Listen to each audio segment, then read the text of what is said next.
Meron na. Nung buong isang araw na ano to, naputol ko na yung mga ibang parts at ano. So, this week, dalawang paa. Tapos yung mga gano'n na. So, order na akong polycarbonate. Tapos, Ayos, oo. Abot? inubong ako, ano, yung nakamas na ako, yung usok. Dito, ang dry. Saan galing yun? Welding. Ah. Kasi yung mga dulo ng tinuturo ko ng mga bakal, sinasarado ko. Para hindi pasok. Oo, para hindi pasukin ng ano. Mm. Yun ang nakaubos ng ano, yung isisil mo siya talaga. Mm. Tapos sobrang tutunaw pa. O diba? O, ano ka? Napubo. Pag kaya ganun ang welding machine ko, yung una, laging dikit, dumidikit. Kahit tinataasan ko, dikit pa rin ang dikit. Underpowered daw yung part. Pag ganun. I-adjust mo. Tapos maya, pag tumagal, natutunaw. Yun, Pili ko, ano kaya? malakas. Nagpa-fluctuate siya. Oo. Wala siya nung steady. Ano Hindi lang siya- kung saan ka lang. Hindi siya fix na, kaya, pag medyo pagdikit, pag tinataasan ko, pag natunaw na, di ba, babaan ko. Pag pinatay ko siya, babalik ko siya sa ganun. Hindi ko dahil siguro nag-save ng power, di inverter daw kasi. Kasi pilin na, ang magano na dyan, yung mga ganyan. Manipis lang kasi. Ang perahe, ang measurement nun eh. Yung buga ng kuryente. Yung voltage mo, standard sa... Ang tingin ko, ano ba tawag mo doon? Parang ginagawa niyang AC, yung DC, tapos binabalik niya sa AC. So, ano? Kaya O hindi yung na. inverter. Parang ginagawa niyang DC. Meron electric pa na ganun eh. Pag pinlog mo, AC. Kasi is plug eh, outlet eh. Pero ang makina niya DC. Yung parang baterya. Oo, ikino-convert niya muna. Parang mas matipid daw. Baka, Hindi ko alam kung ganun. baka ganun yung inverter to. Anyway, natutunaw. Namalaga natutunaw. Pag-practicean mo yung ano, yung welding, ano ko na TIG. Yung TIG. Oo. Okay. Yun yung may malabas na ano? Nakarol yun. Pag pilisin mo, Oo, kaya titignan mo kung mabilis o mabagal, kung mataas o hindi yung sunog. Kung... Pero mausok din yun. Wala, halos wala eh. Nakakasilaw din. Oo, wala siya kasing powder. Yung powder ang mausok eh. Mausok, oo. Ito, pure kuryente, lumulusaw dun sa manipis lang na wire eh. Parang wire ng ano. parang... Sampayan? Yung nag-ano ko lang ng dikit ng tawag. Oo. Yung Acetylene? na Yun, walang powder. Walang... bumili na ako ng mask na may dalawang ganito. Yung nakaganyan. Sa Sa kapal nga lang. gas mask yan. Oo. Tapos magaganyan ka pa ng... Ano ba? Nag-work naman yung bili ko sa Lazada na ano, welding mask. Oo, naayos. Oo, nag-work naman siya. Kala may times na matagal siya bumalik sa liwanag. So, itataas mo na naman siya. Pag tiningin mo siya sa liwanag, ibabalik na naman siya. Hindi kasi gano'n. Hindi siya ganun kasing effective nung... Oo. Delayed, masyadong delayed. Tagal mo magtrabaho pag gano'n, no? So pag welding mo, Hinihintay mo bumalik. dark. Titingin mo muna sa taas. Sabi siguro ng mask, ito lang yung binayaran mo yan. Ano may expect mo? Nagulat nga ako sa itsura. Parang dan.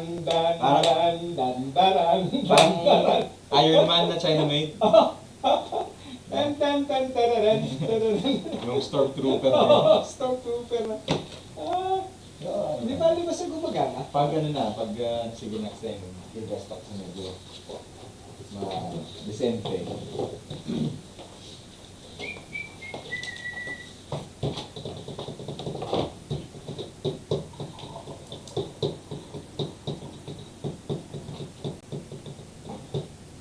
Nung after ng laro, nung Friday, sabi ni Ate Ina, "Uy, Dan, yung isang babae, sino yun? Yung isang naglaro, Tuago. Ano pangalan niya? Jasmine? Jasmine. Sabi niya, ano yan? Nag-Bible study yan. I-invite mo. Hindi tinuntahan ko. Sabi ko, ano po welcome kayo din mag-join sa Bible study. Sabi ko, yung ibang Bible. Sabi niya, ay, ano po kasi may lakad kami pag Sunday. Pag Sunday ba parang gusto mo punta. Layo. Naalala ko tuloy yung isang parabog din yung naganda ng banquet. Tapos sabi, oh, imbitahin na lahat. Sige, excited. Ano naman, napaka-convenient talaga magbigay ng excuses agad. Oo. Pag wala kang desire, hindi ka magdadalawang isip magbigay ng excuse. Palagay ko yung root word yun, desire. Oo. Andun lahat yun eh. That spells everything. Walang desire sa mga spiritual na bagay. Anything. Kaya maging thankful na lang na meron tayong desire. Ano man? Oh, topic natin ngayon, pagbebenta ng ari-arian. Hidden treasure. Benta tayo ng mga ari-arian daw, sabi niya. Sige.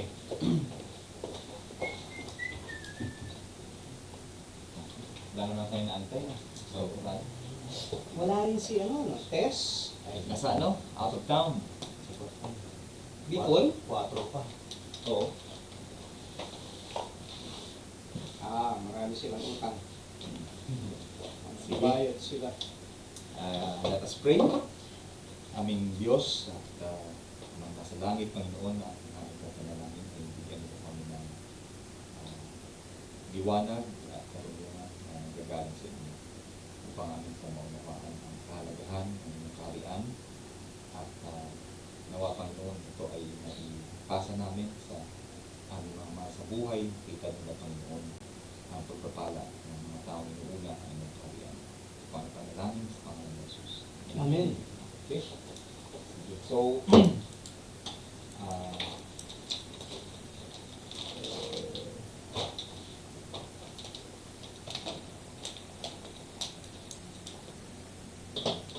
ba yung ating last na parable? Naalala niyo pa? 11. Yung 11, labadura, and then? Yes. Ano ba yan? Libadura ka tawag niya. Pampaalsa. Yes. Oo. Yung pampaalsa. You know? Tama. Na yung kaharian ng Diyos ay nagsimula man siya ng maliit. Okay? Pero since pinagpapala ng Panginoon at may pangako ang Panginoon, hindi siya mawawala, hindi siya masisira, hindi siya mapipigilan, ay kakalat talaga siya. It will really progress. Kaya sabi ng Panginoon, even the gates of hell shall not prevail against it. Kahit yung mga plano, mga strategies ng kalaban ay hindi talaga uubra sa kaharian ng Panginoon. So that's the humble beginning of the kingdom of God. Now, yung next natin ngayon is very simple din. Napakasimple nito, no? But I hope by the end of this, makita po natin yung what it takes to be part of the kingdom and what it takes for us to really treasure the kingdom of God. Kasi kung napapansin nyo, hindi po lahat ay merong desire para sa kingdom ng Panginoon. Hindi lahat ay nakikita yung kahalagahan ng kaharian ng Panginoon. Isang prerequisite, sabi ng Panginoon kay Nicodemus, is that except a man be born again, he cannot see the kingdom of God. Okay? Ang see doon ay hindi lang po yung makita mo lang visually, but for you to really appreciate the importance, the beauty of the kingdom of God. Okay? And sabi pa niya, unless you're born again, you cannot see. Unless you're born again, you cannot enter. Okay? So dalawa. Of course, you cannot enter something that you cannot see. So sabi niya, once you see it, then of course, you can enter it.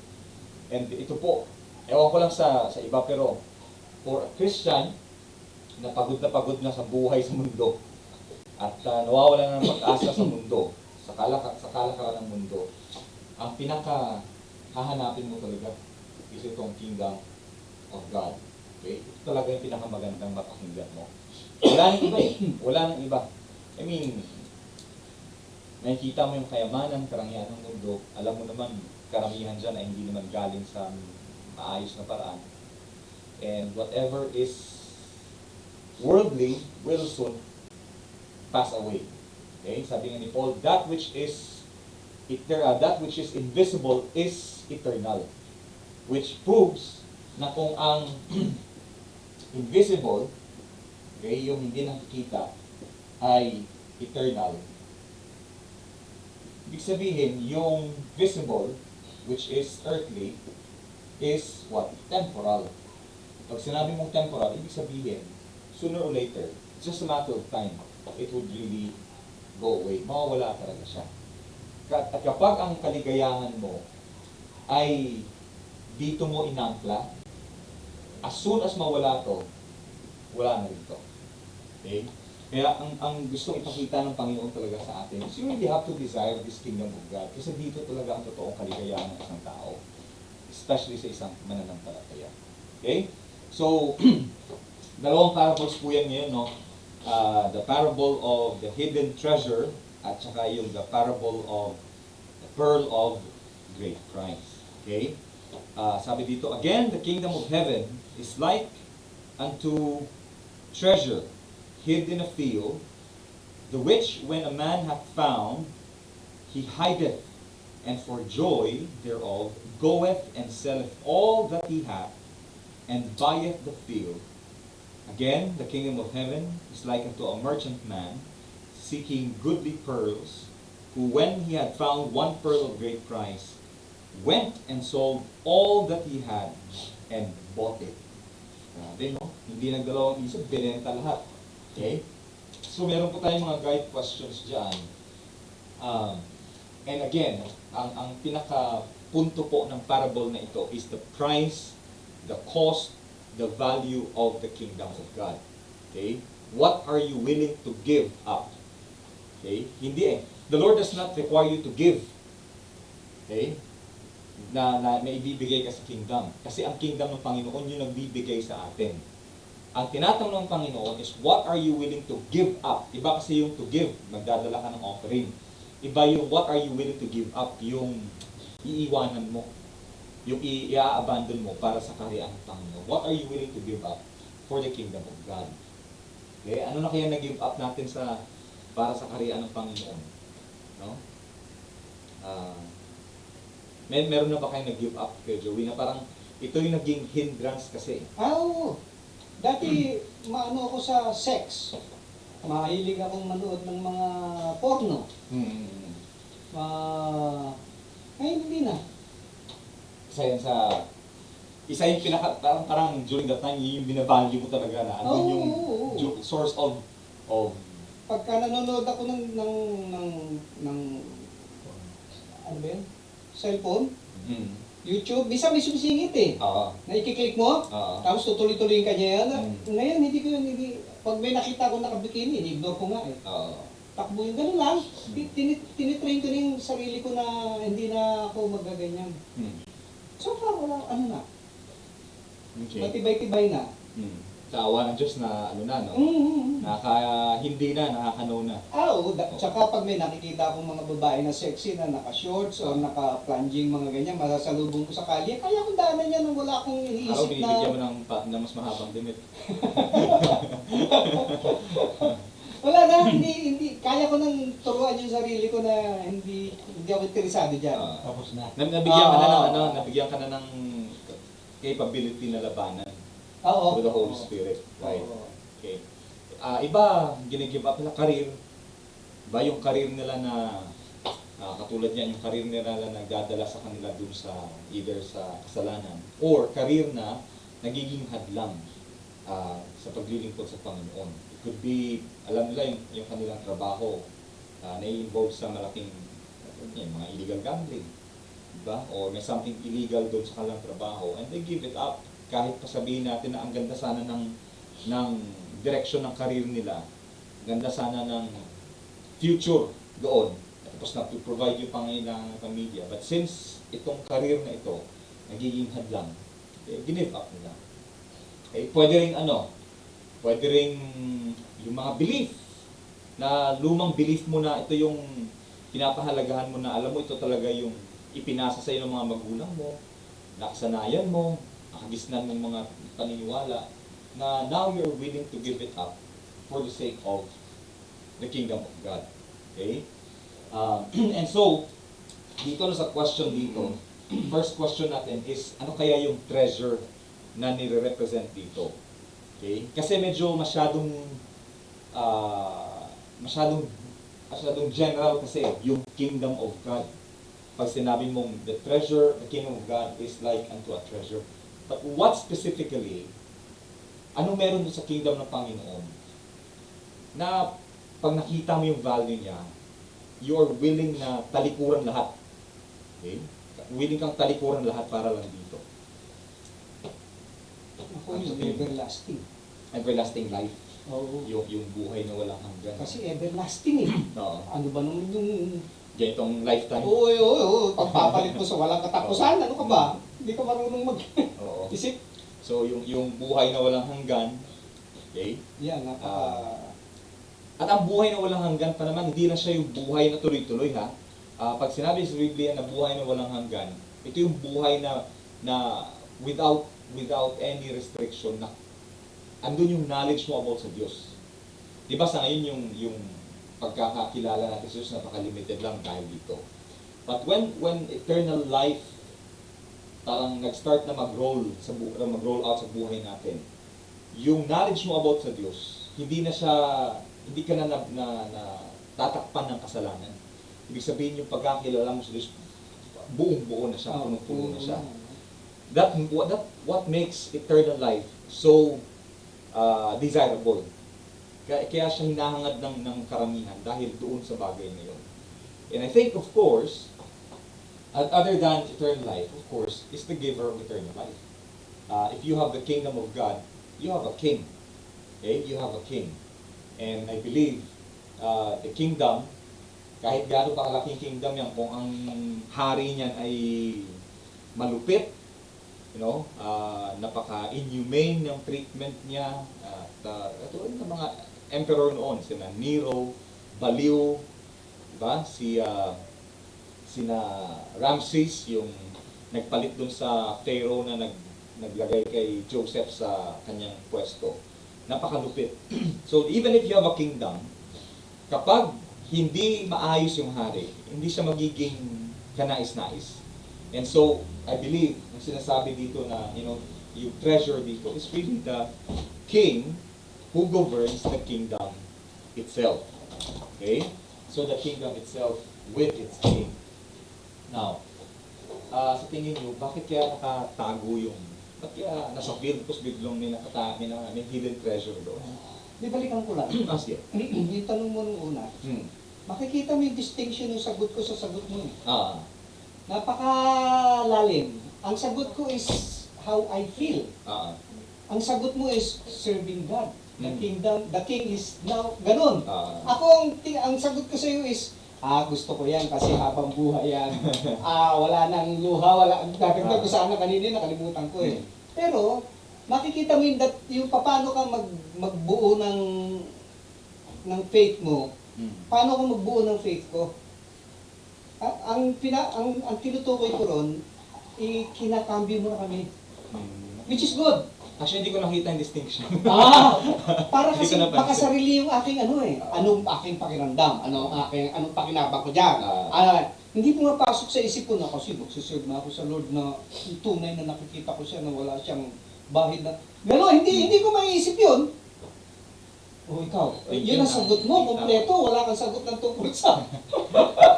Hindi ko nga Di ba? Ganda? Ganda yung insight, no? Ganda. May ganong distinction pala. I like it. Although hindi mo ma-detach kasi yung eternal king sa eternal life. Ang nag-detach ko nga eh. Nag-detach ko pa. Thank you, Kuya Joey. So itong balik tayo dun sa question kanino, no? May hidden treasure eh. Okay?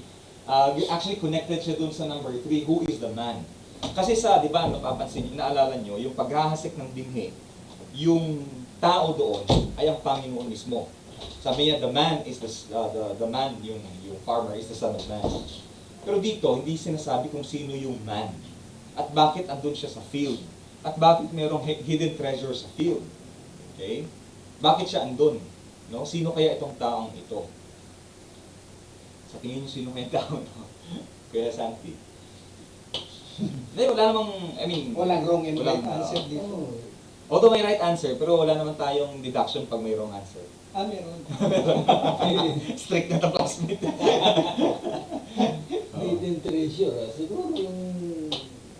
Doon mo na sa tao, sa tingin mo sino yung tao? Yung sabi dito, yung the man,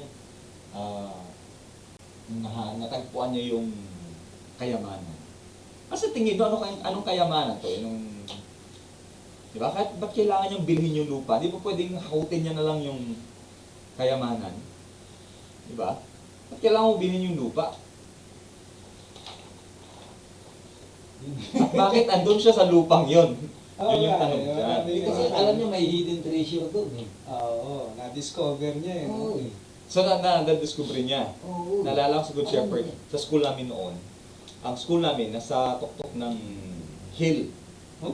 Tapos, sa bahay ng lola namin, sa mga few meters away, may naghuhukay na anak nung nakabili ng lupa na yun na may school. Sila din may school, pero meron doon sa gilid ng hill, naghuhukay sila. Kasi nga daw, may treasure daw na tinago ang mga Japanese doon. Hindi ko alam kung hanggang ngayon eh. Naging concern yun sa grandparents namin kasi baka bumuho yung kinalang minahan at or yung inuhukay nila. Makasama yung bahay doon. Yun. Di ba may ganyan? Posible kayang may nagtago talaga ng treasure doon sa lupa na yun. Pwede. Pwede, no? Dito Kasi sa pinili San niya eh. Pedro meron eh. Saan? Alam mo bang, diyan sa, sorry na, Sige. divert tayo na konti. Yung San Pedro na yan na may tulay na malaki, Mhm. ang tagal-tagal-tagal niya nire-repair. As in tagal, years, 5 years, 6 years, 7 years. Bakit hindi? Kasi may kayamanan daw doon sa baba. Meron daw silang nakitang mga, Nuggets? hindi naman, coins na may mga gold, etc. Oo.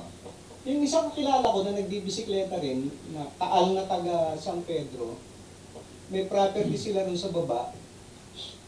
Kasama yun sa mga hinukay. May nakuha sila, nasa, Talaga? Chest? Yung parang... hindi, palayok na, palayok. yung mga, ano. Talaga? Pero sabi niya yung value, mas mahal pa yung pagkakadamage doon sa pag-ukay. Sa binenta namin yung coins. Walang mas, Hindi siya masyadong, hindi precious, hindi ganun. Okay. So itong ating taong ito, no, which is, ano naman talaga, mag-i-invest na talaga sa ito nag-invest eh. Okay? In fact, it is my suspicion na isa itong normal na ordinaryong taga-bungkal ng lupa. Or, pwedeng, kasi during that time, during the times of Jesus Christ, yung mga bangko, may mga bangko din kasi sila eh. At tawag na din yung mga usury. Hindi nila mapagkakatiwalaan. Laging pinapasok ng mga magnanakaw. Okay? At to the point na pag meron silang mga kayamanan, sabi nila, 1/3 of their wealth or 1/2 of their wealth, binabaon na sa lupa. Kadalasan, hindi pa nila sinasabi sa mga kapamilya nila. Kasi yun yung pinupunterian ng mga magnanakaw o ng mga sinong magkaka-interest doon. Ito-torture nila hanggang sa mahanap yung kayamanan. At minsan to the point na yung may-ari, since hindi niya sinabi doon, namatay, walang nakaalam kung nasa yung nakabaon yung kayamanan. According to the traditions, ganun siya. So yung lupa, either nagbubungkal lang siya ng lupa, hired laborer, nagbungkal, tapos bigla siya na nag-discover, or isa siya sa mga may alam na may something doon na kinumpirma niya na nung meron niya, sabi niya ito na yun, and he was willing to sell everything that he had for the sake, just to buy the land. Okay? Now kung mapapansin nyo, I think mas inclined ako doon sa nagbubungkal lang ng lupa at hindi niya alam, pero may na-discover siya doon. Kasi I think this is a fulfillment kasi ng Isaiah chapter 65. Sabi sa Isaiah chapter 65, sabi ng Panginoon. Okay? Basahin ko lang po sa inyo.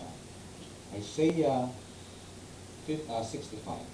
Okay, sabi niya, I am sought of them that asked not for me, I am found of them that sought me not.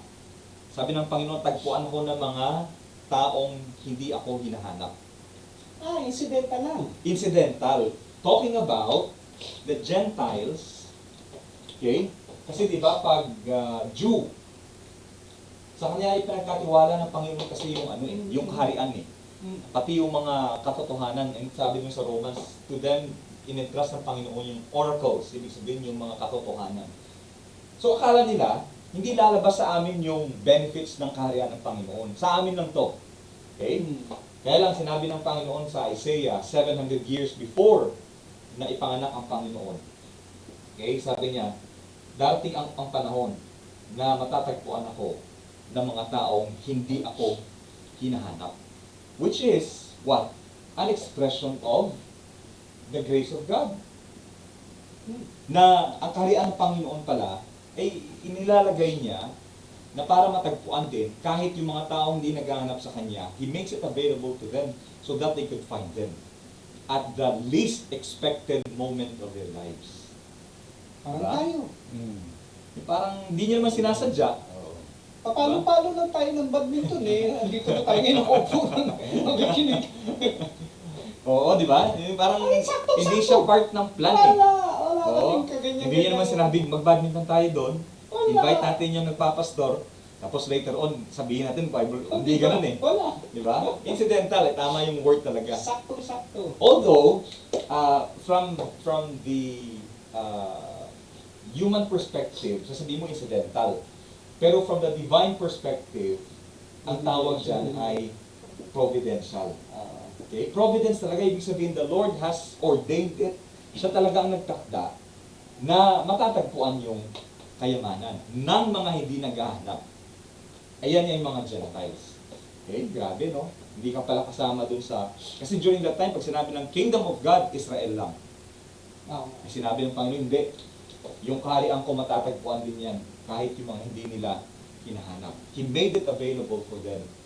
Sabi dito, sabi niya, and for joy. Okay? Actually, ang word na He hide it, ibig sabihin, nilihim niya, hindi niya agad in-announce, oy, may tagpuan ako doon na ano. Okay? Ibig sabihin, binalyo niya talaga na siya lang ang makakakuha mo na noon. And then, nung nalaman niya, na-confirm niya, sabi niya, out of joy, diba, ang napapansin niyo yung unang response niya is joy agad. Hindi niya naisip na, naku, sayang naman yung mga ibibenta ko. Baka mamaya pag binenta ko itong natagpuan ko, eh, hindi man pala enough para dun sa... mamaya, fake pala to. Magaling May siya nang- mag-assess na Oo. Kaya sabihin niya, may nang prank lang pala sa akin na naglagay ng mga ganitong kayamanan dito, no? Okay? Out of joy. Ang unang response talaga. Okay? Kaya tayo kapag narinig mo yung patungkol sa kaharian ng Diyos, patungkol sa hari ng kaharian ng Diyos, patungkol sa mga bagay, katotohanan patungkol sa kaharian ng Diyos, at ang unang response mo ay joy, I am very confident that you have the Spirit of God and you are part of the kingdom of God. Kahit Gentile ka pa, bahagi ka talaga niyan. Kasi ano to eh, evidence to eh, na meron kang desire para sa kaharian na hindi panlupa. Okay? You have a desire for the heavenly kingdom. Alam nyo, sa tao, sa mga walang desire sa mga makalangit na bagay, parang sabihin na, ano ba yan? Parang katang-isip, parang myth lang, parang you create this imaginary na parang lang magkaroon ka ng pag-asa. Hindi na ma-appreciate yan. Pero kapag ikaw nagkaroon ka ng kagalakan, natatagpuan mo yan, believe me, paunang bayad pa lang yan. That's just an earnest of the wealth and the glory that is waiting for us pagdating ng araw. Okay? Ito nga tuwang-tuwa. Treasure pa nga lang natagpuan niya, pero pagdating niya ng langit, aapakan niya lang yun. Diba? Aapakan niya lang. Nasa pader yung mga precious stones, you know. Gold yung aapakan mo. Dito, makakita ngayon, ganito kalit na nugget eh. Piling ko bibilihin mo din yung lupa. No? Palagi ko yung mga ayaw na discover na nila, ayaw pa. Tingin nila dyan, obligasyon. Diba? Duty. Oo. Duty agad. Yan ang number one eh. Oo. Pangalawa, yung parang may stigma. Ah. Parang nakakahiya na makita ka, papunta ka doon, na mag-aaral ka, magdala kang ganito, pag nakakausap ka, nakakapag-discussion ka tungkol, parang hindi nila, uncomfortable. Malilimitahan pa yung buhay ko, hindi ko parang na-enjoy. Ayoko ng ganyan, yun, tingin ko eh. Ibig sabihin, Hindi talaga nila nakita yung kahalagahan ng treasure na nakikita natin. Hindi pa. Para kang ano ba, yung sinasabi ni Apostle Peter na huwag mo ibigay yung mga perlas mo sa mga Oo, no? baboy. Baboy. Kahit perlas yan, hindi na bibigyan ng halaga yan. Hindi nawawala ang value ng perlas. Hindi nawawala ang value ng treasure. Pero sa perspective ng tao, hindi nagbibigay ng value, wala talaga siyang value. Okay? Kaya sa inyo na binigyan ng Panginoon ng mata at tenga, pandinig, na makita niyo yung value ng kaharian ng Diyos. You are, sabi ng Panginoon, you are not far from the kingdom of God. Oo nga. Sabi, ibig sabihin, yung pagiging, yung sinasabi niyo palang pre-departure niyo, hindi pala yan yung para sa buhay lang dito, but you are really preparing, you're being prepared That's right. to fully appraise and appreciate yung totoong kayamanan talaga na nag-aantay sa inyo. Kaya yung sinasabi ng Panginoon na set your affections, yung interest nyo, yung desire nyo sa mga makalangit na bagay. For sure, yung mga desire nyo sa mga makabundong bagay, passing na lang, hindi siya nagkakaroon talaga. Diba? You know, he sells all that he has and buys the field. Kasi alam niya, meron pa doon. Hindi lang yon ang nakita niya. Most likely, meron pang ibang nakapaligid doon. You know? Kaya kung may mga insights kayo anytime, ha? Yes, feel free to share. Yung mga Hudyo na yan, di ba hanggang ngayon wala silang Kristo? Karamihan. Karamihan talaga. Paano yung sinabi ni Kristo na nobody comes to the Father Except through me. Ano sila? Hindi at compare, ano mo yun, juxtapose yun dun sa sila ang race, chosen race. In the book of Romans, kasi ang iniisip na nila, kaya sila chosen because of being being ethnic. Okay? Parang politically, sabi niyo kami yun. Tapos malaman-laman nila, sabi ni Apostle Paul na Hudyo, sabi sa Romans, ang totoong Israelita ay hindi yung Israelitang panlabas, kundi yung spiritual na Israelita. Ibig sabihin, anyone na merong pananampalataya kay Kristo, Jew or Gentile, ay totoong Israelita. So hindi lang siya na limited sa kanila. Ibig sabihin, they serve their purpose for a time. Pero nung dumating ang Panginoon, diba sabi niya, I'm not just a shepherd sa mga sheep na nasa Israel, even to the lost. Diba? Na outside of So sabit na yan.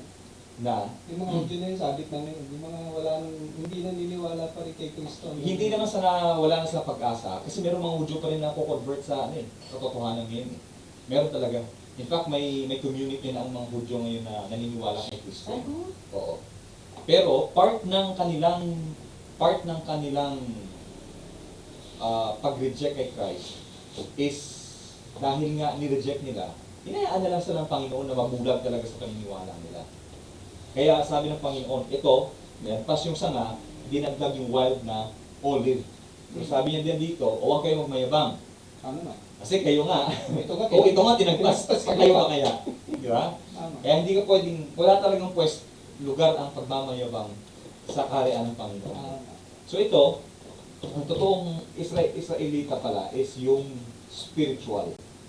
Okay? Hindi siya ethnic or national, political, kundi spiritual. Ibig sabihin, tulad niya si Brother Ray, Kuya Santi, tayong lahat, when we are believers in Christ, we put our faith in Christ, we are a spiritual Jew.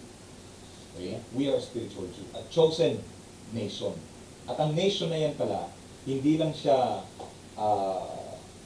confined doon sa mga yung territory ng Israel, but it is available to anyone na bahagi ng kaharian ng Panginoon.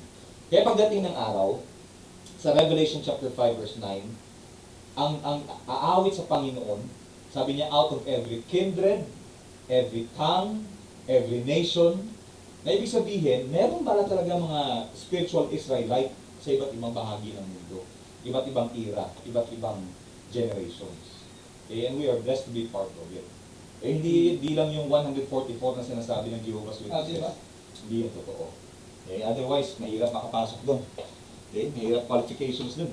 Ang lupit eh. Tokot yan. Konti lang. Okay? Ngayon dito naman sa other side, Oh, pwede pa rin bang mawala yan? yung Pinakilala na ng Diyos sa iyo yung kingdom, tapos dinidevelop ka na, pwede pa rin bang mawala na in a sense na hindi ka ligtas. mm Yung kaligtasan kasi hindi nawawala. mm Pero, katulad niyan, na natagpuan mo, nagkaroon ka ng kagalakan. Parang katulad dun sa mga seeds, naalala nyo? Na tumubo naman, nagkaroon ng joy. Eh, sinakal ng Tama. mga alalahanin sa buhay, mga Kayamanan. kayamanan, mga persecution and all that.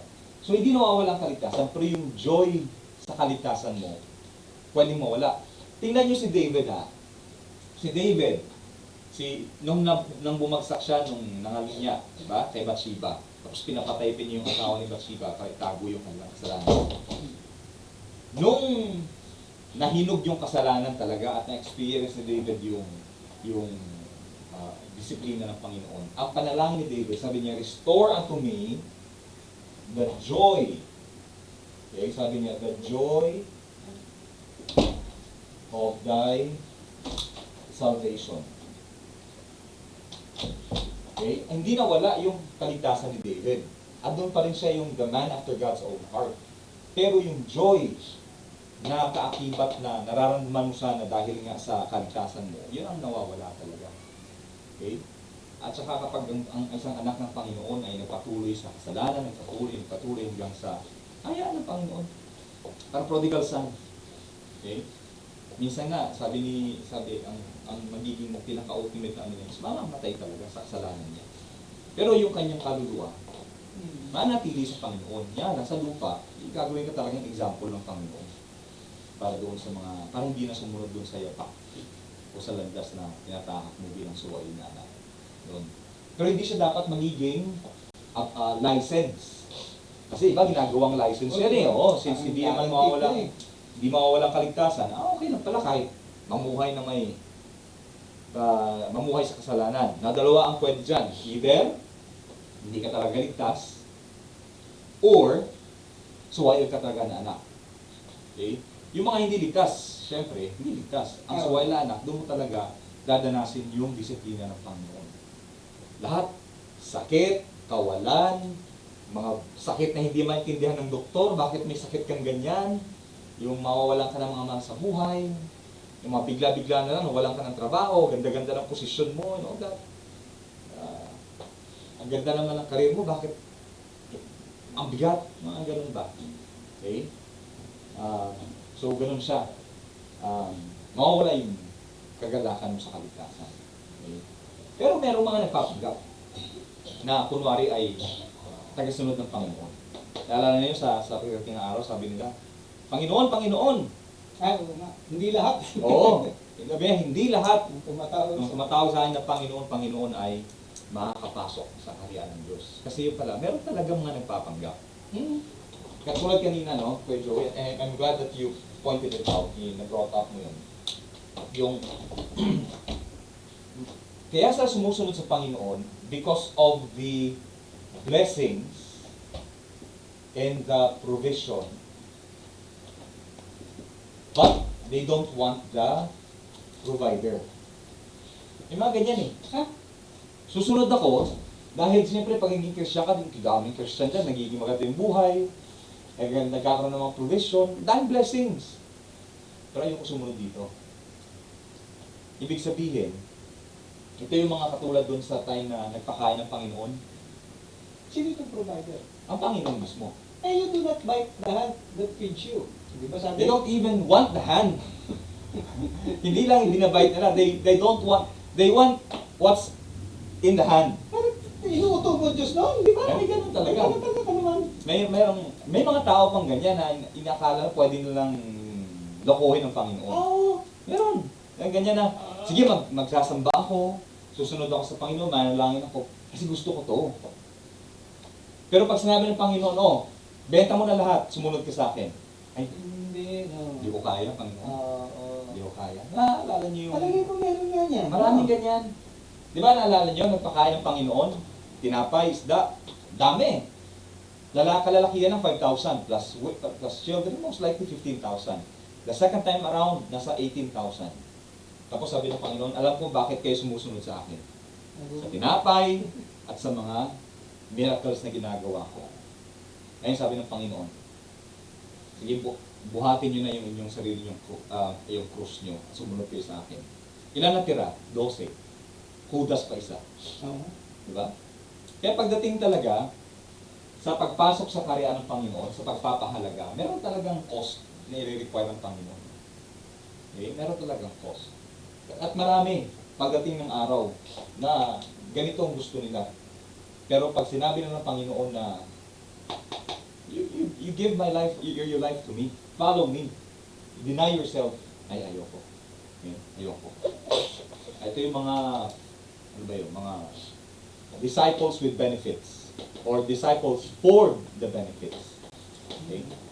Nag-aantay lang ng ayuda ng Panginoon, pero ayaw nila dun sa Panginoon. Okay? Pero kung ikaw, kaya mong sumunod dito, kahit wala to, ay isa talaga yan sa hindi mo i-deny na ikaw ay may totoong pag-ibig sa Panginoon. Si Habakkuk, nung grabe yung famine sa lugar nila, sa Bible, si Habakkuk, sabi niya, kahit wala ng bunga yung mga libo, kahit wala ng mga hayop sa, sabi niya, I will still rejoice in the God of my salvation. Yun yung totoong test actually. Tanggalin mo lahat ng benefits. Tanggalin mo lahat ng, ayun ang accusation ni Satan kay Job. Kaya lang naman nang sumusunod sa inyo eh. Kaya lang naman nanatiling matuwid yun dahil pinoproteksyonan nyo eh. Tanggalin nyo. Makikita nyo, isusumpa kayo niya. Oo. At yun din sinabi ng asawa ni Job, sumpain mo ng Diyos, mamatay ka na. Okay? Because yun ang paraan ni Satan. At yun ang deception ni Satan. You can have the blessings of God without following God. Okay? Pero sa cost of discipleship, sa kingdom, sabi ng Panginoon, the kingdom really requires that you give up yung mga bagay na hindi talaga related sa kingdom. Okay? Ano man yung mga mahalagang bagay sa iyo, like katulad mga maling katuruan noon, na nangahawakan mo na, ito talaga yung nakagisna namin. Kailangan mo i-give up yan. Okay? Yung buhay na magiging hadlang sa pagsunod mo sa Panginoon, i-give up mo talaga yan. Okay? At hindi naman, sabi nga ni Pedro, sabi niya, Panginoon, paano kaya kami? Give up namin lahat, iniwan namin lahat. Di ba? Yun yung tanong ni Pedro eh. Sabi ng Panginoon, walang sumusunod sa akin ngayon, sa akin, na hindi ko pagpapalain ng 100, 100 times and more pagdating ng araw. Hindi kayo short-change ng Panginoon, yung titipirin o lolokohin ng Panginoon.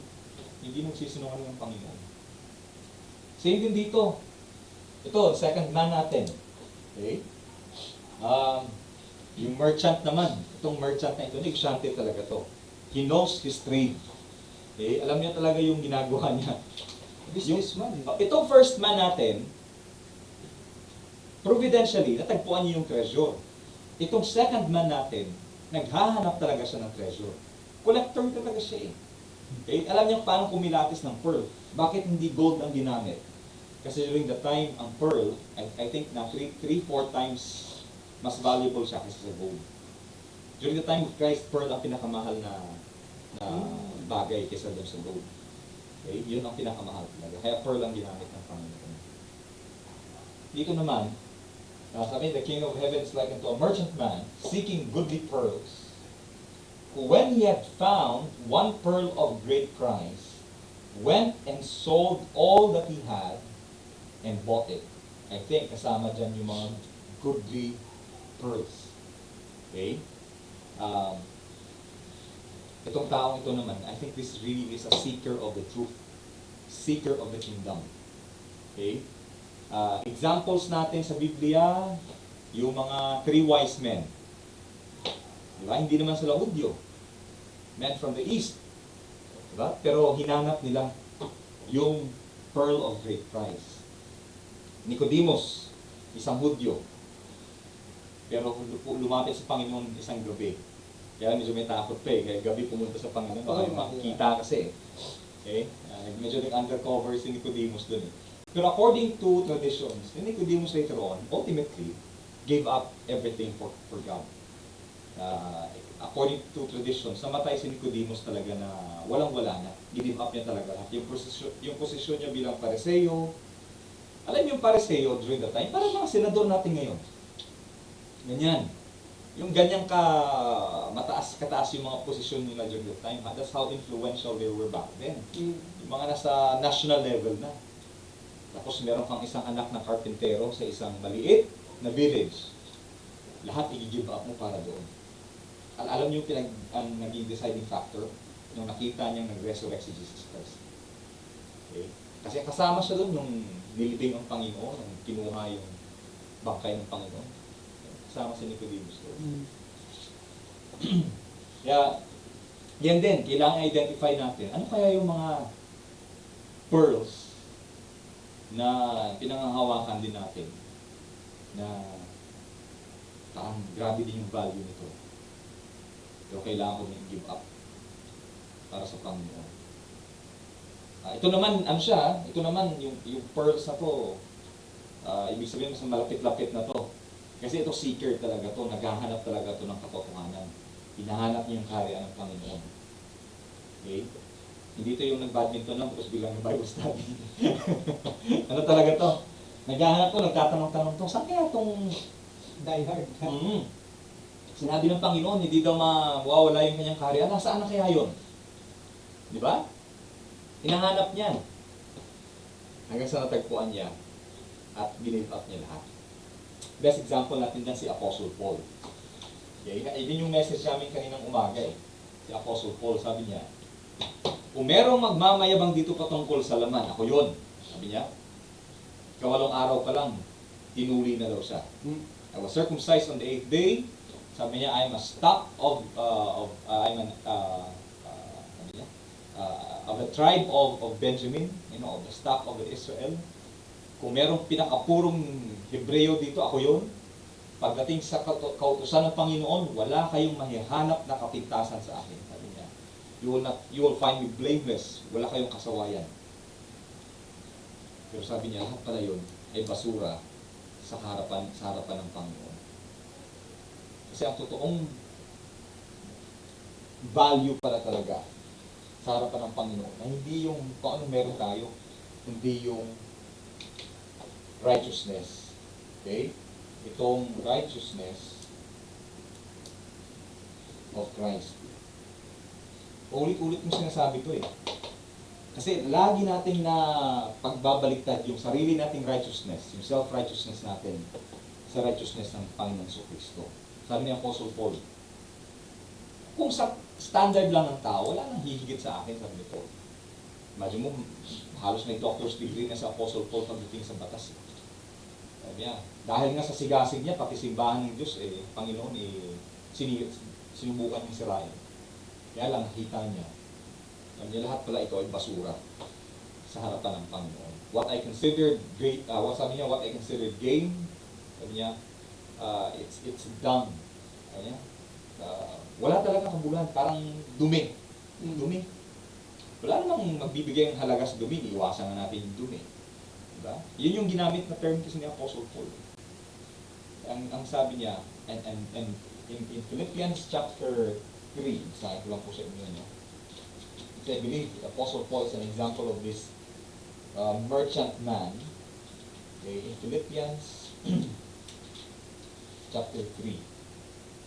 Sabi niya, and brethren, I count not myself to have apprehended, but this one thing I do, forgetting those things behind. Okay? Sabi niya, kakalimutan niya, iiwan niya lahat ng mga bagay nasa likuran. And then I would reaching forth for those things that are before, I press toward the mark for the prize of the high calling of God in Christ Jesus. Kinumpare ni Apostle Pablo yung kanyang pagiging Pharisee, okay, compared sa pagiging doulos. Okay? Yung doulos na sinasabi, okay, ito ay bond servant of Christ. Alipin. A bond servant of Christ. Alipin ng Panginoon compared dito sa ito, ganda ang posisyon na ito eh. Pero sabi niya lahat to tinalikuran ko. Okay? It is even believed, according to traditions, na si Apostle Paul may pamilya, but since ayaw sumunod sa Panginoon, iniwan din niya para sa Panginoon. Si Pedro, ang pamilya ni Pedro sumunod sa kanya eh. Pero according to tradition, si Apostle Paul may pamilya na iniwan talaga niya dahil ayaw sumunod sa Panginoon. Yun. Sabi ng Apostle Paul, wala na to. Okay? Walang halaga sa akin to. Ito talaga. Ang term na the high calling is a heavenly calling. Okay? A heavenly calling. Dito, itong Pharisee ito, pwede ka namang maging Pharisee pero hindi ka anak ng Diyos. Okay? Dito, tinawag ka talaga ng Panginoon. Dito, tao ang nag-o-ordain. Dito, Diyos ang nag-o-ordain sa iyo. Kaya nga sabi, wala na mas tataas pa sa panawagan galing sa Panginoon. Okay? Iniwan natin ang Apostle Paul. In fact, si Apostle Paul, he was being groomed to be the next leader of the Sanhedrin. Parang magiging head ng Senate during that time. Ang ganda na nag-aantay kay Apostle Paul. Okay? Parang napakabango niya sa high priest during that time. Kaya lang, siyempre, pinakita ng Panginoon Paul, kailangan mong iwan natin yan. Okay? Para dito sa pinakamahalagang bagay. At yun yung makilala mo ang Panginoon. Sabi niya, in chapter 3, okay, sabi niya, I count all things but loss for the excellency of the knowledge of Christ. Sabi niya, yung makilala ko lang ang Panginoon, yun talaga ang pinakamahalaga sa lahat. Okay? Ano ba ginawa ng Panginoon sa kanya? Niligtas siya. Okay? Namatay ang Panginoon para sa kanya. Kaya sabi ni Paul, kung meron man akong dapat kilalanin, yun ang Panginoon sa Kristo. Okay? Minsan dami natin kilala ng mga tao na tanyag. No? Tapos we take pride in knowing, ay, kilala ko yan si ganyan. Okay, may connection ako dyan. Parang Kuya Art, pag may problema, tawagan mo agad ako. Para nung may tutulong. Parang nanganakot. Pag nahuli ka, tawagan mo agad ako. Mas nakakatakot yun. Ay, nako. Okay, you see, okay, makikita nyo yung value talaga ng pagpasok sa harian ng Panginoon. Yung value na makita mo yung halaga ng harian ng Panginoon. Okay. Kaya minsan nag-iisip-isip din ako, ano kaya ang give up ko para sa Panginoon? Ano kaya ang give up ko para sa Panginoon? It could be your sins. Yung sabi kanina kay Joey, it could be yung promising na career. It could be a sinful life. It could be yung mga promises ng mundo. Palagi ko mas malaki sa iyo. Kasi preacher ka eh, at the same time. Kami hindi eh. Mas malaki ang pinagpapalit mo. Dahil parang career defining, parang ganun. Pero Kami hindi mo career defining. Pero ako nakikita ko, Joey, parang ano lang, hindi malaki ang ginagawa, pero malaki ang risk nung sa akin. Kasi nga, iba ang criteria ng Panginoon sa mga tagapagturo ng kanyang salita. Doon ako na natatakot. Mas malaki. Mas malaki, oo. Mga sabi Panginoon, may stricter yung kanyang standard pagdating doon sa mga. Kaya sabi ni Paul kay Timothy, huwag kayong lahat magsabi na, si James na, don't be too many masters. Yung lahat yung magkiklaim na ako tagapagturo, tagapangaral, sabi niya, iba ang standard at criteria ng Panginoon. Doon sa mga nangangaral sa salita ng Panginoon. But of course, lahat naman tayo ay at some point, to some degree siguro, meron naman talagang tinalikuran para sa Panginoon. Or meron kang patuloy na katalikuran. Oo. Hindi dahil sa kumambyo ka lang. Kundi nung nakakambyo ka na, meron pang... Oo. Kailangan mo talagang meron pa, ang dami. Matagal, ano yun? At I think, meron ding mga darating sa, as you walk, as you journey sa buhay, meron talagang mga kasalubong ng mga offers pa na kailangan mo talagang tanggihan. Tanggihan. Tutoksuin ka pa rin. Tutoksuin, oo.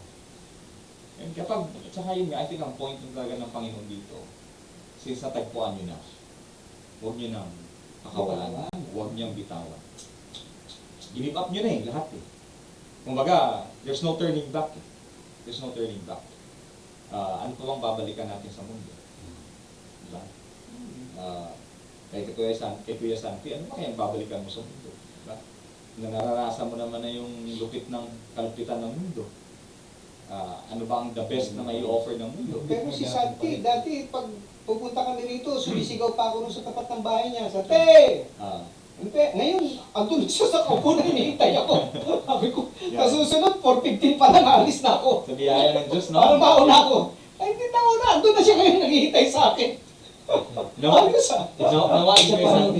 Kasi yung bata ang inano ko eh. Ang Kaya sabi ko, ano yung muna yan? Medyo Ilayo. ilayo mo muna. Kasi pag nakita akong lumabas, Mas close ba sa inyo yun? Si Joseph? Oo. Gano'n. Hindi ko Mas naman- playful kasi siguro kayo. Ay, oo, talaga akong kanya talaga eh. ito, father ni Mitch niya, Oo. wala siyang father. Kaya sabi ko, ikaw naman yun. Yan yung kayamanan. Ito yung, I think ito ang isa pang point ko sa atin. Ito yung kayamanan na natagpuan natin na nawa maipasa din natin. May pamana din natin sa mga mas bata, down sa generation sa mga kasunod pa. Kasi ito yung mga kayamanan na hindi mawawala. Hindi malulusaw ng apoy, hindi nanakaw. Okay? Ang sarap mo, maalala ka ng mga apo mo, kaanak mo na, kung di dahil kay Lolo ganito, ganyan, hindi ko matatagpuan yung katotohanan ng Panginoon. Kung di dahil kay Lolo Santi, Muslim pa ako ngayon. Oo Alam nga mo pala. yung sasabihin ko. Oo nga pala, no? Hindi magiging ganyan. Pag dito sa akin yan, hindi magiging Christian. Oo.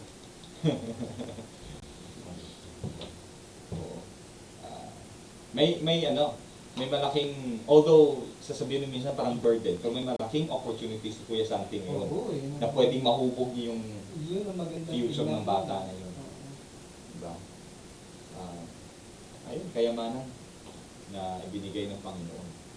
Na hindi nyo nahanap, natagpuan nyo. At saka sa mga naghahanap, may nahanap pang mas mahalaga. Ito yung Panginoon. Okay, makilala mo yung Panginoon. Ayun. Saan kaya mas madaling maging pagkaka-Kristiyano? Nung araw o ngayon? Nag-iba-iba din kasi strategy ang kalaban eh. Kasi noon, pag pinipersecute o pag inuusig yung pinapahirapan yung mga Kristiyano, dahil dumarami. Oo, no. Mm. Sa ngayon, katabi mo na nga yung ahente ng kalaban. Di ba? Pumapasok na sa simbahan eh. Tsaka ang daming counterfeit ng mga simbahan. Yung nag-o-offer ng prosperity, hindi nag-preach patungkol sa kasalanan. Basta happy-happy lang lahat, love-love lang tayo dito. Oo nga. Akala nila, yun din yung kaharian ng Panginoon. So nag-offer ng prosperity and all that, yung pala, dating ng araw sabihin ng Panginoon, hindi ako kilala. Okay? Hindi ako kilala. Yun yung masakit talaga mapakinggan. Nakala nila all this time ay kasama sila doon. Yung pala, hindi naman talaga sila kasama sa mga tupa ng Panginoon. Pero I think mag-manifest naman talaga yon na they are so deceived na feeling nila yung mga ginawa nila ay para talaga sa Panginoon. In fact, it was only for their own benefit talaga. Okay? Anong pinakamagandang prayer mo at the time of your death? Yung mararamdaman mo, kukunin na ako ng Diyos, Siguro. parang hirap na hirap na. May mga ganun. Anong pinakamagandang... Well, ang panalangin ni Jesus Christ, Father, into thy hands I commit my spirit.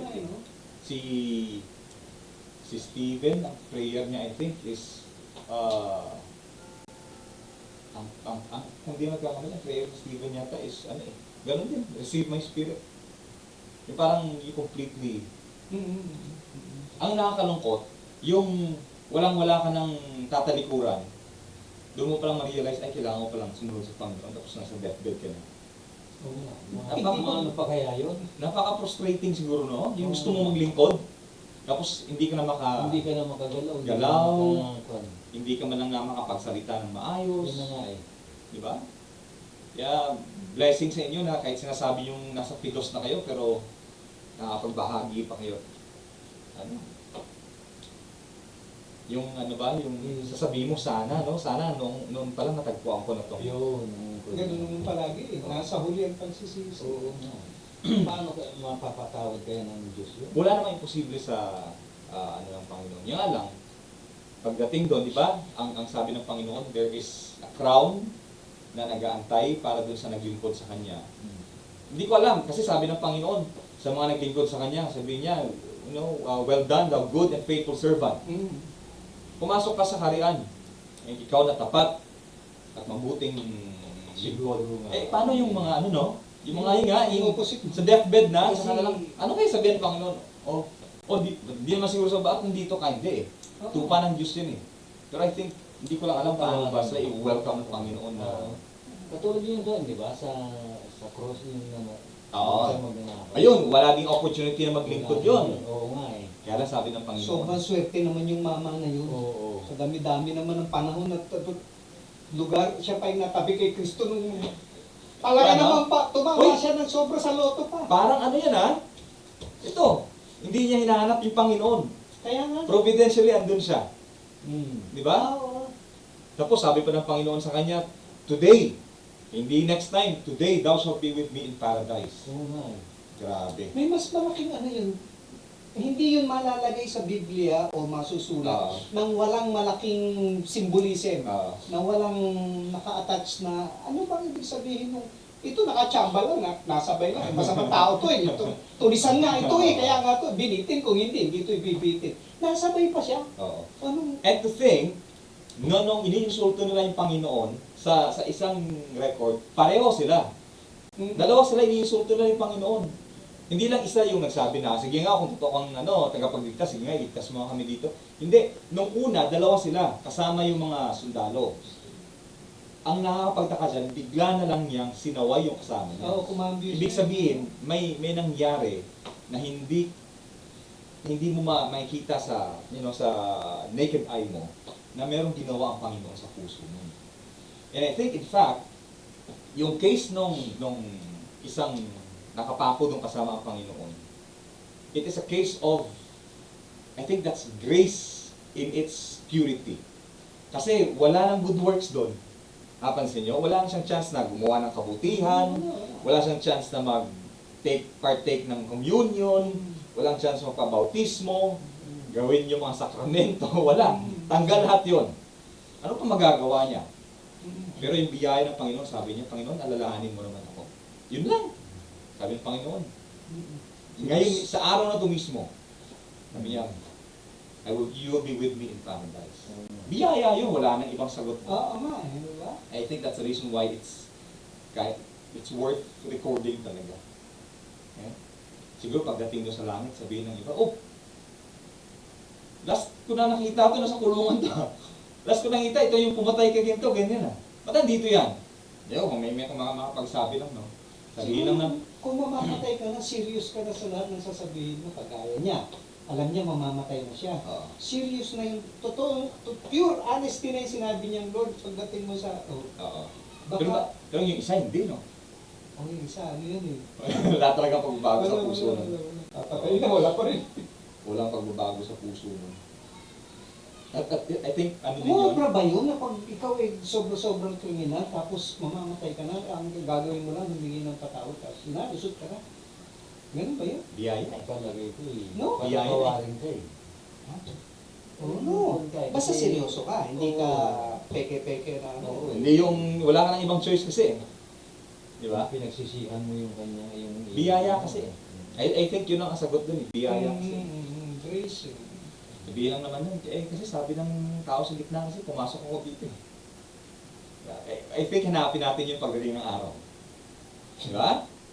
Isa sa mga hanapin natin, sigurado may, kaya lang kasi ang Panginoon lang may marka ng pako eh. Siya siguro, para walang confusion. Sabihin ng Panginoon, sige yung sa'yo, yung butas mo, ibalik mo na yan. Ang Panginoon lang yung magkaroon ng marka. Pero I think isa yun sa mga hanapin natin dapat doon. Grabe no? Sabihin mo, kami grabe struggle lang sa buhay. Tapos ikaw, nung sinabi lang, hiniling mo sa Panginoon, hindi lang sabi ng Panginoon. Ngayon mismo sa araw na to. Grabe biyaya talaga ng Itong Panginoon. ginagawa natin na to, tuloy-tuloy ito every week for the rest of our lives. Eh. Oo, Alam basta tayo, biyayaan ng Panginoon, no? na kung hindi ka nag enjoy obligasyon sa iyo to. Ay, ano ba yan? Tatayo na naman ako. Aalis na naman ako. Kung hindi ka na-inspire, Ah, pupunta pa ako ng ano, bibilyar pa ako. oo. Dapat mag-Netflix na lang ako ngayon eh. Oo. Dapat wala na yun. Pero kasi andyan yung bagong pagkatao mo kasi na sinasabihan ng banal na Espiritu na mayo ka dyan. Kailangan mo. Kasi alam na ako pag ano, ganitong oras. Uy! O minsan nagbibigla ka na yan. Oh! Nawawala sa isip. Dapat eh. talaga mag-alarm ka na. Oo. Minsan di mo naman sinasadya, no, na natatakpan ng natatabunan ng Oo. schedule ba yun. Pero nagiging part na ng system. Oo. Parang, parang may kulang yung araw. Ano kaya yun? Oo. Grabe. Pero ano, anyway. Alam niyo po, just to let you know, ito pong ministry na ito, malaking encouragement sa akin to. Kasi matagal kong pinag-pray. Sabi ko, Lord, paano kaya akong gagamitin sa lugar na to? Wala akong kakilala dito. Tapos sabi ko lang, Panginoon, Kailan pa tayo kayo lang. lumipat dito? Sorry. Mag 3 years na kami ngayon. Oo nga. Mag 3 years 22? na. Sabi ko, kaya. Tapos nung nagbabadminton, sabi ko, parang nauubos oras ko dito, parang hindi naman to ministry. Sabi ko, parang nawiwili ako dito sa badminton sa mga seniors, ano kaya ang silbi nito? Tapos hanggang sa yun nga, na bigla na lang providentially, Umpisahan na. naumpisahan nito. Ano, sabi ko, ay, iba talaga ang Oo. direksyon ng Panginoon na, ano, ayun. So, kaya, I'm thankful kasi ito, this is an evidence na ang panalangin ko ay sinasagot talaga ng Panginoon. Itong Bible study. Kaya, Ang mundo, I'm thankful. pagka nabubuhay ka, yung the latter part, ang mga pinag-uusapan na ano ang legacy ni iwanan? Oo. Oo. Yan na yan. Yan yung, Yung maalala ka ng mundo. Contribute ako sa ganyan, naglalagay ako ng ganito rito, scholarship, ganyan pa na. Yung pangalan ko nasa pader Hindi na school. pumapasok ito. Oo. Talagang ano, and yet, nakatali siya dun sa ganung mundo, yung hindi siya makaalpas doon. Anong legacy mo? Sabi nga ng kanta, remember my name, fame, I'm gonna live forever. Oh, Yun ang- diba? yun ang ano ng mundo Yun ang ano ng mundo, na maalala siya ng mundo. Binobola ka eh. Alam mo, isa sa mga nagkukos ng lungkot sa akin recently. Hindi ko alam kung napansin ito sa Facebook ha. May magpo-post ng bahay ng let's example 2015. Picture ng bahay punong-puno ng katuwaan, ligaya, ganyan, dami. Tapos magpo-post sila ng picture ng bahay ng 2025 na wala ng tao, abandoned na. Parang pinapakita nila na kung gaano ka fleeting yung relationships, buhay. At every time nakikita ko yun, iba yung hugot, iba yung parang may side sa puso ko doon na may lungkot na nilalabas yun ng parang pag nakikita ko sabi ko, maging ganyan kaya ang bahay namin sa Guimaras. No? Yung bahay na tuwa kami every time bakasyon, umuwi kami yun. Tapos later on, dadaanan mo lang, wala ng tao. O iba nang nakatira. Napaka-fleeting talaga ng buhay. Na while okay din naman, may legacy ka, maalala ka, nakalagay pangalan mo sa pader and all that. Pero sabi ng Panginoon kasi mas maganda yung sabi niya na, and their good works shall follow them. Ibig sabihin, bagay na ginagawa mo para sa Panginoon, hindi para sa katanyagan, sarili mong legacy, but for the Lord. Yan ang mas maganda. May yung babae, di ba? Yung binasag niya yung kanyang perfume. Sabi ng Panginoon. Sa alabaster. Kung saan ipipreach yung gospel, andun din yung pangalan niya. Hanggang ngayon. Oo. 2025 years later on, hanggang ngayon, andun pa yung pangalan ng babae, yung ginawa ng babae. Grabe. Kaya may mga bagay tayong gagawin talaga minsan iisipin mo. Ito kaya magdadala din kaya ito ng glory sa Panginoon. Kahit na yung konsepto lang ng preparasyon, di ba? Nag-aaral ka kasi nagpe-prepare ka. Pagtanda mo, mag-aasawa ka, magpapamilya ka, hindi ka man nakagraduate, nagpe-prepare ka. Pagka may mga gusto kang bilhin, nag-iipon ka sa alkansya kasi nagpe-prepare ka. Yung prepare. As pagdating dito, hindi ka pa nagpe-prepare, nakalaki ng value. Sabi mo, last minute, basta sa last minute ka lang. Kingdom na pinag-uusapan natin, eternity. Hindi ka pa.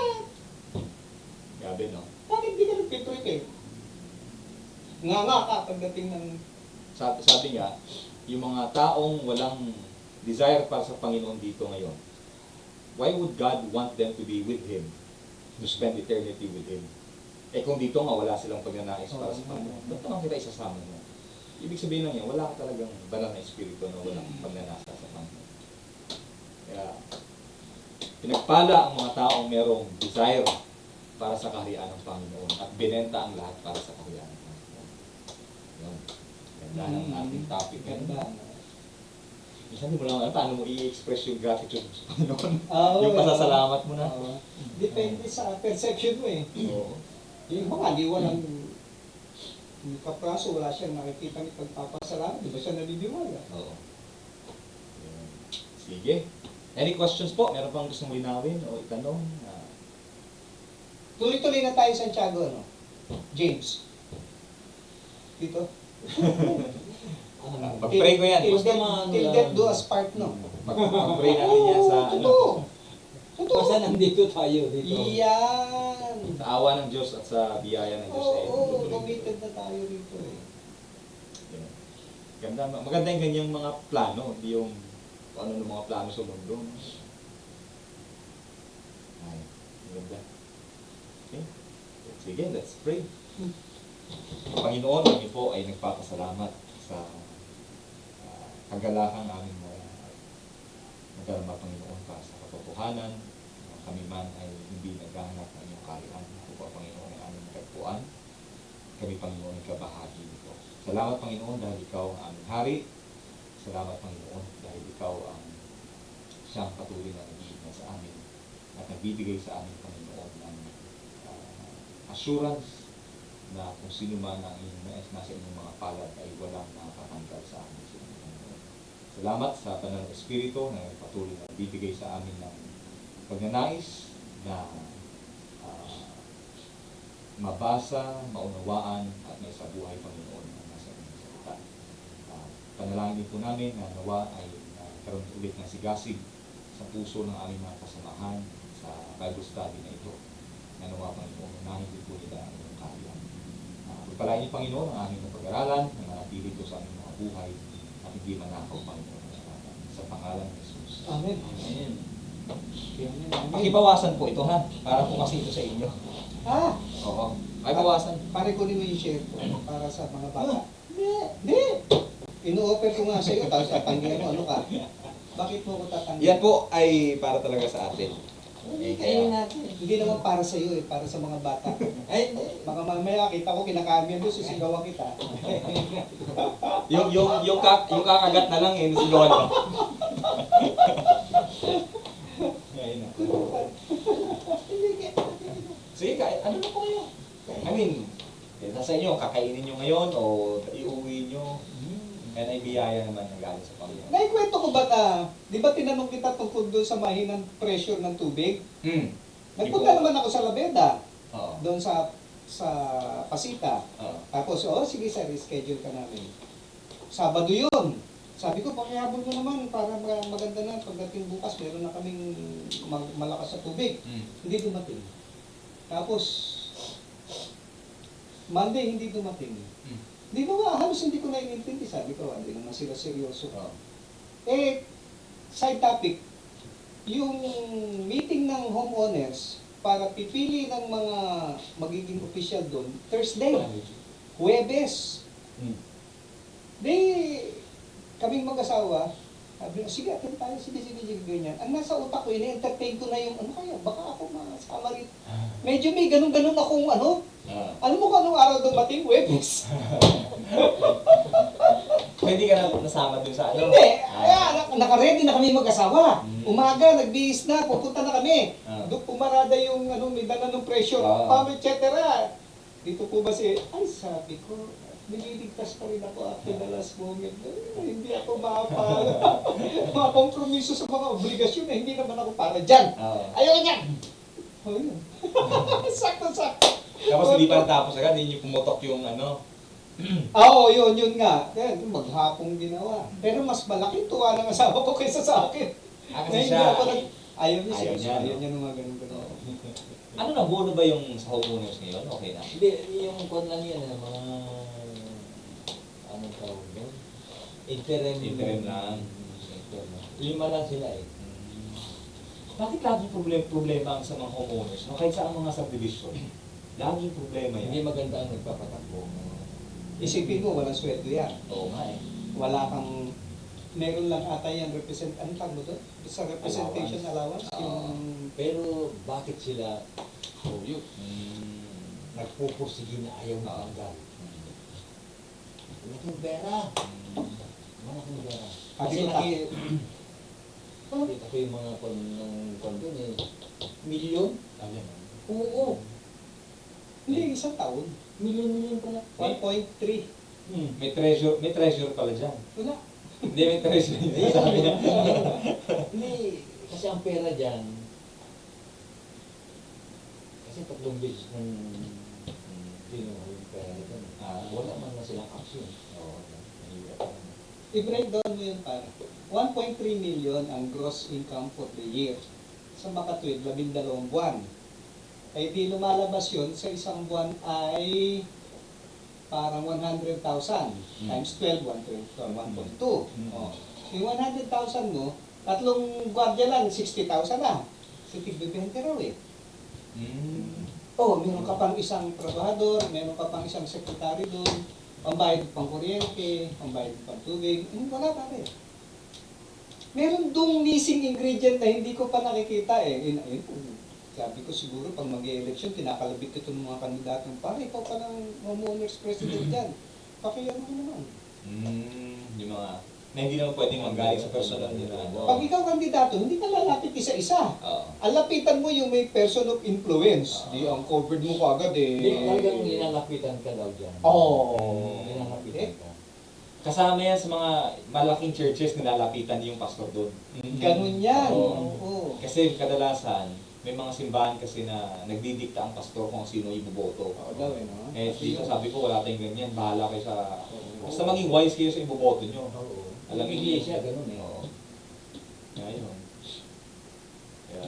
Sabi ko, pag ako nagka-interest tumakbo dyan, walang sasaling admin, walang sasaling opposition, magtatayo ko ng bago. Kasi kayo, mga personality driven kayo, hindi nyo iniisip kung ano yung kapakanan ng bayan, iniisip nyo yung sarili nyo. Pagka sinabing si Josie Sepe, yung presidente, ayoko dyan, galit yan, hindi na magbabayad ng 100. Ano kinalaman ni Josie Sepe doon sa budget na kailangan natin niya pang sweldo doon sa... kung ginagawa mo lang dahilan yung si Sepe para di ka magbigay ng... Ikaw, naggaganon ako. Kaya ayoko yan, ayoko sa inyo lahat. Magtatayo kami dalawa ni Santi. Kulit ko niya ito. Admin. Kasi brother Ray, yan kami, wala Ay, kami. Joey, ngayon naintindihan ko na bakit ayaw ng asawa niyo ma-involve dyan. mukhang from the top to ano talaga, mapapakin nyo eh. Bumuburay ko yan. Nakakapi ko eh. Maganda rin kasi ang kon lang. Kaso, Wala sila, tanungin mo sila, anong plataforma mo tayo? Ano ba plano mo sa mga tao? Kung wala ka mong puro nakakainis yan si ganyan. Puro ganon. Puro ano, yung Personality driven nga. Hindi siya... Ito masaya ngayon pag nag-election ng barangay. Di ba? May mga lalabas na naman dyan, mga kandidato na. oo. Ito, natuwa nga siya, nakaboto siya for the first time sa buhay niya. Nababalita ngayon, ano ko sabi, si Mindanao daw, sabi niya, ngayon, hindi na ako madadaya ngayon. Sabi ko ba, sa isip-isip ko, hindi na yan siya. Ang saya Siya ang ng nandadaya politics eh. Sa loob-loob ko. Yan ano niya. Malaki sweldo nun. Oo, ang kapitan. Kapitan dito. Ako talaga. Hmm. Ay ba, kagawad niya eh. Sa bagay, nung panahon mo nga, SK chairman ako, 1-2. Probinsya pa yun. Dito kayo, magkano kaya yun? Ang barangay Kagawad ba tawag doon? Kagawad. 16. Ay, yung kapitan siguro, mga 35, mga ganun siguro. Sabihan mo lang ako kay Santi, pag tatakbo ka, supportahan ka. Ay, pupunta ko sa Santiago. Pag ako, Yung sa senior nga eh, maayaw nga si Kuya Santi. Diyan pa kayo. Alam mo, kung minsan nag-meeting kami, Tahimik ng buhay Kuya Santi. oo, ano yan? ano nangyari? Eh, sabi ni Ding, okay, sabi, pag-upo. Okay, ikaw mag-lead na ng prayer. Ha? Sabi ko, okay, nakapag-lead naman ako, hindi ko alam ano po rin. Dahil dyan, ikaw mag-lead next time kayo sa baka biglang ma-absent. Absent na ako. Wag, maganda. Hindi. Honor mo yun na ikaw ang nagdasal. Kaya nga, Nakipag-usap sa Diyos? Okay. Mas mo nakipag-usap ka sa Diyos? Isipin mo, ayaw mo nun, bangkarin mo. Okay lang, sabi ko.